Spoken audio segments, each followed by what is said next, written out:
Hello YouTubers, Alaska Prepper here.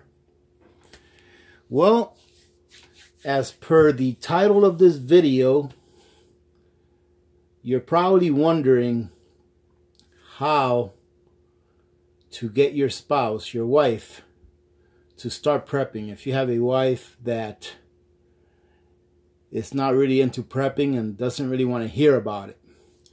So that's what this video is about. And what I'm going to show you here is a very special skill that you can use in order to get your wife prepping.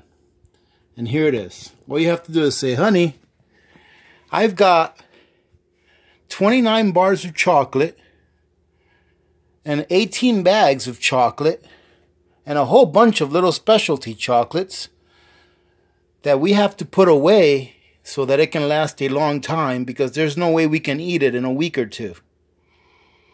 And she will surely jump on board.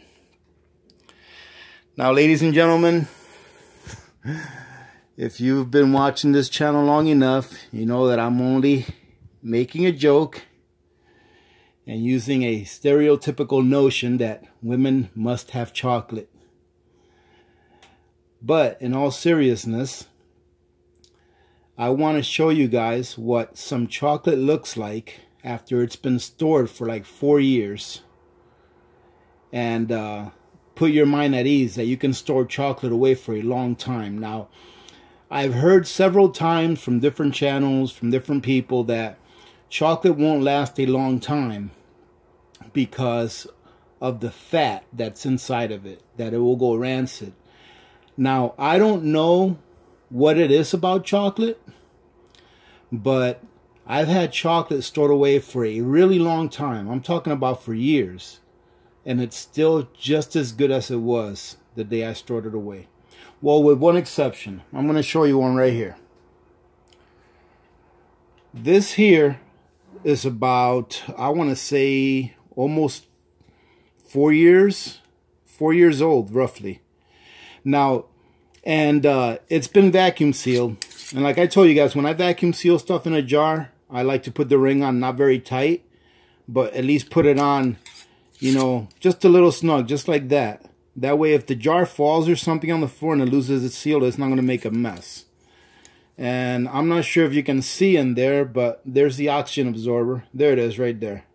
Okay? And if you look at this chocolate pretty close, you can see that there's a very small amount of blooming. Now, for those of you that don't know, blooming is when the chocolate oxidizes. Okay, it gets a little bit of a white coating on it, but it's a very small amount. Okay, and I'm going to show you a jar that I started packing before this video that I just opened up. I just opened up a bag and I put it in this jar, and it looks the same as the other one. Okay, so this chocolate right here that I just opened from one of these bags, is about 4 years old. So this bag itself is about 4 years old. Okay, you know, a little over 4 years ago maybe, my wife got a whole bunch of these chocolates. I'm talking about more than 100 bags of these chocolates. All right, from where she used to work. And I packed a whole bunch in 5-gallon buckets and Mylar bags and put oxygen absorbers in them. And we left out a few bags, and I just opened up a tote that I was moving downstairs under the house where I keep my long-term storage. And I noticed these bags, and I'm like, well, you know what? If we haven't eaten these by now in the last 4 years, let me go ahead and pack them away. I opened one of these up, and this is what they look like. They look just as good as these. And they taste really good. This is really high quality chocolate, actually. It's excellent chocolate. It's used for baking. You know, but it's semi-sweet chocolate. You can eat it just like that. So I thought I'd take the opportunity to show you all what that looks like, and to show some of you that may not have a food saver or have one and don't really use it very often, show you all how it works. I do remember a comment out there that said that that someone said that they just got a food saver and they haven't used it. So this is going to be a great opportunity to show you all how the jar attachment works and how the actual bag works when you suck the air out of the bag. Okay, so I went ahead and cut up a piece of bag here and sealed it.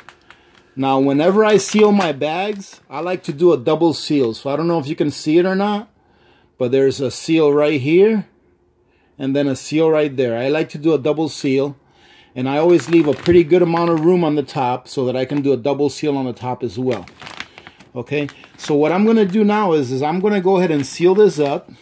And as you can see here, I've only got like 4 chocolate bars in here, which is just right, because there's 4 of us in our family, number 1, and 4 chocolate bars fit in here perfectly. Okay, so I'm going to go ahead and grab me an oxygen absorber. And to tell you the truth, I don't even think you have to have an oxygen absorber for this.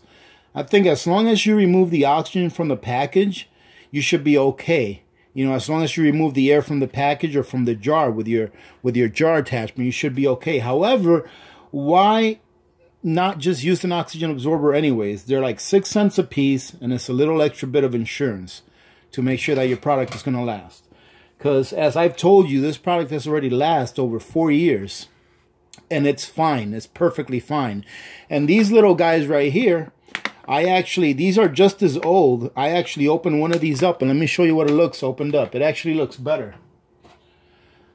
That's one of those opened up.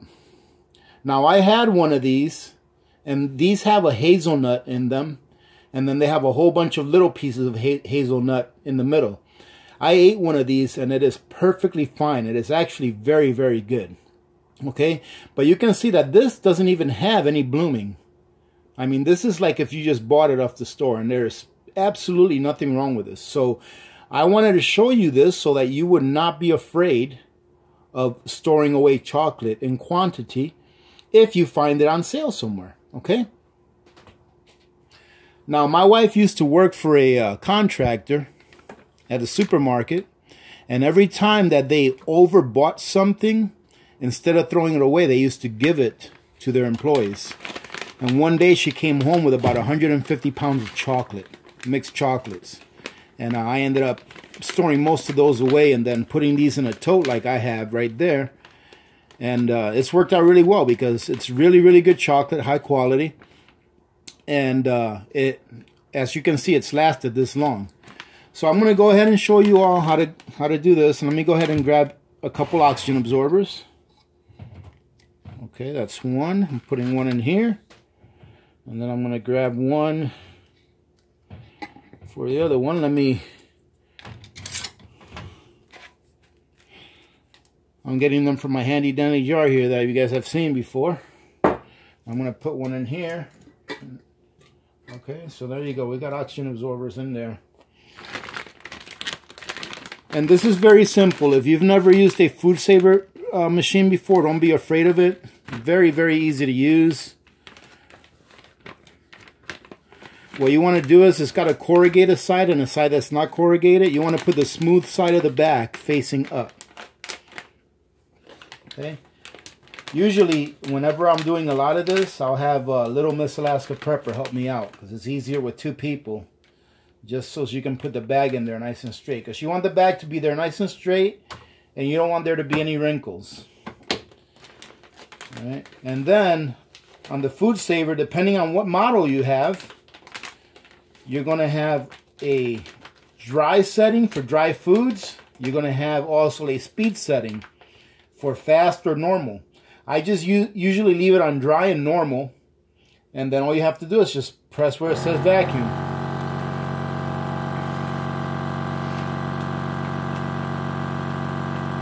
And as you can hear it right there, I'm sure you guys can hear this, but it's sucking the air out of it nice and slow. I usually don't like to be in a hurry. and you'll feel it get stiffened up as the air gets taken out.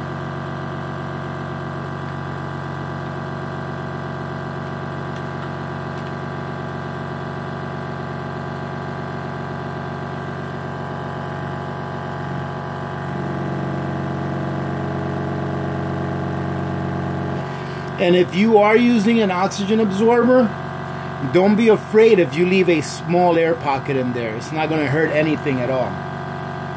Okay, so this is good enough for me. You can stop it anytime you want by pressing seal. Usually it'll do that for you, but it's enough right there. It's just about done. Okay, and then right there, you're going to see the seal light turn on, red right here. And there you go. Once it turns off, you can open it. And there you go. And then, like I said, I like to put a second seal on this. So I'm going to go ahead and do that now. All you do to put a second seal is lock it back in place and press seal. And it'll put another seal on it. Takes about anywhere between 5 to 10 seconds. And as you can see right there, I'm not sure how well you can see it, but you can see there's 2 translucent line. Those are 2 seals on it. This one's good to go.